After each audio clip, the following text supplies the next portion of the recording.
Bienvenidos de nuevo a Así Fue. Anteriormente vimos cómo Hugo Chávez llega al poder en Venezuela. ¿Cuáles fueron esos factores que llevaron a este capitán del ejército a ganar las elecciones presidenciales de 1998? Ahora, en este video veremos el gobierno de Chávez englobado en 3 puntos. Chávez tenía una propuesta popular. Quería, según él, hacer que la voz del pobre se escuchara, incluirlos en el debate político. Pero parece que su objetivo nunca sería sacarlos de la pobreza. Su programa económico se centraba en la construcción del socialismo del siglo XXI y la destrucción del capitalismo yanqui. Pero antes de llegar a esta parte socialista del gobierno de Chávez, existe un periodo de confrontación con la élite económica venezolana. Chávez, después de ser electo presidente en 1998, propone una Asamblea Nacional Constituyente para reformar la Constitución de 1961 y adaptarla a los nuevos tiempos. Aprobada esta nueva Constitución, ahora todos los poderes debían ser ratificados en elecciones. Aprovechando la reciente victoria y auge de popularidad, el chavismo gana la Asamblea Nacional con mayoría calificada. Esta nueva Asamblea Nacional nombraría al fiscal, contralor, jueces electorales. Todo lo que hace de contrapeso entre los poderes en el sistema democrático republicano era seleccionado por los diputados chavistas de ese momento. Ya para finales del año 2000, con todos los poderes renovados, no existía contrapeso o rival político para Chávez, pero sí existía el rival económico. Esta asamblea, por si fuera poco, da poderes especiales a Chávez para que éste apruebe leyes sin que éstas pasen por el sano y democrático debate parlamentario. Son aprobadas un conjunto de 46 leyes, donde resalta la ley de pesca, la ley de tierras y la ley de hidrocarburos. Estas leyes iban en contra de la élite económica, y Fedecámaras y la Confederación de Trabajadores de Venezuela se oponían a estas leyes y por tanto a Chávez. Acá comenzó la polarización de la sociedad y el conflicto político que sigue latente actualmente. Chávez necesitaba el control de PDVSA. Todo esto llevó a una crisis política con la renuncia de su mano derecha, Luis Michelena, ministro de Interior, y donde varios militares activos piden la renuncia de Chávez. Esto, más las movilizaciones en la capital, llevaron a los sucesos nada claros del 11, 12 y 13 de abril del 2002. Muertos, heridos, enfrentamiento entre chavistas y opositores. La renuncia de Chávez, la cual aceptó.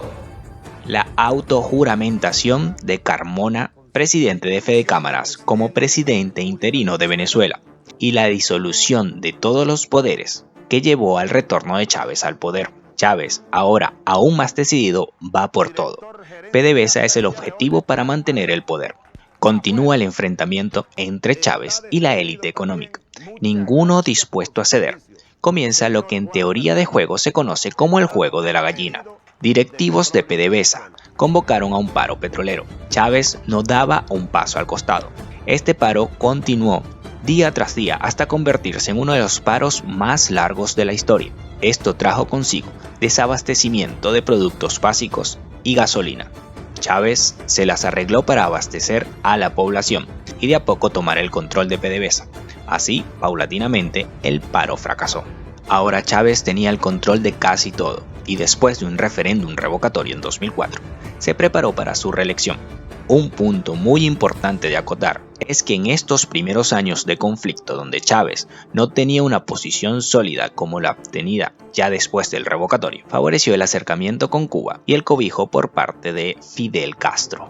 Esto nos lleva al segundo punto. Es en 2006 cuando Chávez comienza a hablar del socialismo del siglo XXI, aunque ya existía en Venezuela control de cambio desde 2003, y las leyes mencionadas anteriormente y que llevaron al inicio del conflicto de los primeros años de gobierno, también condujeron a la expropiación y confiscaciones de tierras, que según Chávez estaban improductivas y serían dadas al pueblo, lo que llevó a la escasez de algunos alimentos. Pero esta escasez era mantenida a raya con la renta petrolera, renta que sirvió mucho a la forma de gobernar de Chávez. Impulsó una gran cantidad de planes sociales en los sectores populares, afianzando esa característica rentística del venezolano. También para llevar a cabo una expansión de los ideales chavistas a toda la región, con la creación de foros como ALBA y Petrocaribe. El control de cambio se utilizó más que para detener la fuga de capitales, para controlar a esa élite económica.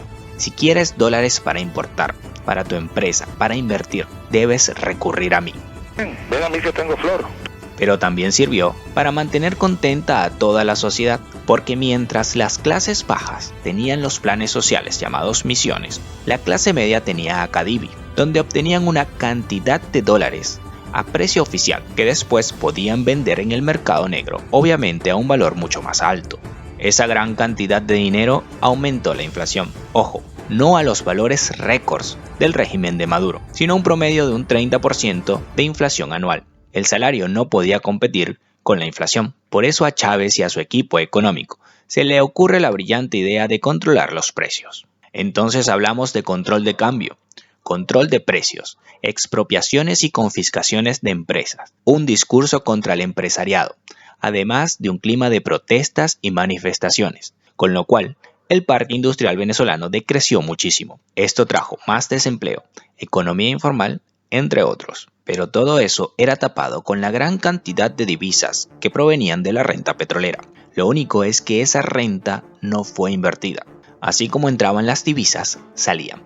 Un enorme gasto público sin control, mala inversión y planificación, corrupción, dejaron al país con una enorme deuda, justo cuando ese mismo país había recibido cantidades impresionantes de divisas por los precios récords del petróleo. Una vez que los precios del petróleo bajaron, toda aquella mentira de bonanza quedó a la vista, menos de Chávez, que ya se había ido. La muerte de Chávez trajo otro escenario en la política venezolana, y a la figura eclipsadora de cualquier liderazgo no estaba, y comenzó una profunda crisis por las mismas políticas socialistas y autoritarias que había aplicado el mismísimo Chávez. Pero las personas, sobre todo los simpatizantes chavistas, decían que esto no hubiera pasado con Chávez, y que bajo Chávez se hacían elecciones todos los años. Sabemos que la crisis económica fue originada por las medidas del gobierno de Chávez y profundizada por el régimen de Maduro. Pero, ¿había democracia en Venezuela con Chávez o era una ilusión? Durante los gobiernos de Chávez se realizaron una gran cantidad de elecciones, donde casi siempre ganaba el partido de gobierno.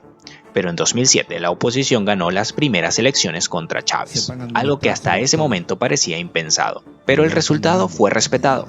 La respuesta es no. Es una victoria de mierda. Más adelante, en 2009, se lleva a cabo la misma elección y en esta oportunidad sale Chávez victorioso. Y en este tema de respetar los resultados, sucedió en varias oportunidades.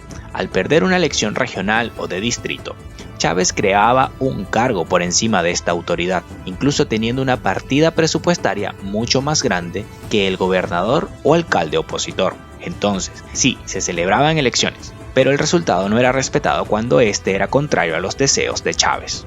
Por otra parte, una campaña electoral desventajosa al usar los recursos del Estado para fines electorales de manera descarada y donde el árbitro electoral hacía la vista hacia otro lado. Pero no todo es elecciones en la democracia. La justicia era administrada bajo la lupa partidista y un caso muy representativo es el de la jueza María Lourdes Afiuni, donde el presidente Chávez llama a que sea puesta tras las rejas e incluso dicta sentencia en plena cadena nacional de radio y televisión.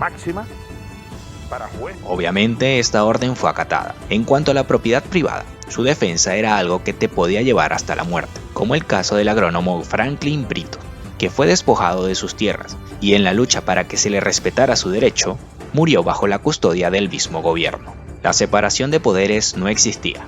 Jueces declarándose chavistas, socialistas, era el común.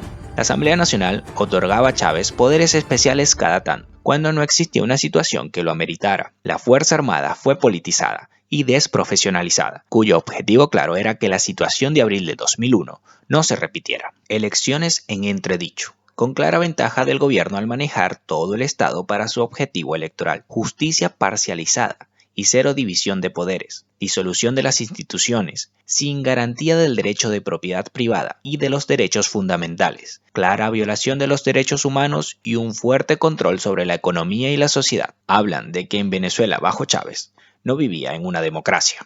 Comenta, ¿qué piensas del gobierno de Chávez? La situación actual podría ser distinta con Chávez en el poder. ¿Existía democracia en Venezuela bajo Chávez? Comparte, comenta y suscríbete en Así Fue.